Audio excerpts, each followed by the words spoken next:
Hi friends, ఈరోజు పాలకూర వల్ల కలిగే ప్రయోజనాలు ఏంటో చెప్తాను ఫ్రెండ్స్. దాని యొక్క జాగ్రత్తలు మరియు ఎవరు తినకూడదు అనే విషయాన్ని కూడా మీకు చెప్తాను ఫ్రెండ్స్. వీడియోని చివరి వరకు చూడండి ఫ్రెండ్స్, స్కిప్ చేయవద్దు. ఫ్రెండ్స్, పాలకూరలో ఐరన్, విటమిన్లు ఏసీకే, మెగ్నీషియం, ఫైబర్ సమృద్ధిగా ఉంటాయి ఫ్రెండ్స్. ప్రయోజనాలు: పాలకూరలో ఐరన్ పుష్కలంగా ఉండటం వల్ల రక్తహీనతను తగ్గిస్తుంది ఫ్రెండ్స్. పాలకూర రోగనిరోధక శక్తిని పెంచుతుంది. ఇందులో ఉండే విటమిన్ సి యాంటీ ఆక్సిడెంట్లు జలుబు ఇన్ఫెక్షన్ నుంచి రక్షిస్తాయి ఫ్రెండ్స్.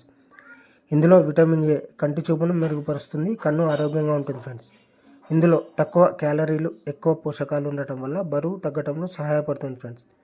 ఇందులో ఫైబర్ జీర్ణ వ్యవస్థను ఆరోగ్యంగా ఉంచుతుంది, అజీర్తిని తగ్గిస్తుంది. పాలకూరలో కాల్షియం, మెగ్నీషియం ఎముకలను దృఢంగా చేస్తాయి ఫ్రెండ్స్. ఇది రక్తాన్ని శుద్ధి చేస్తుంది,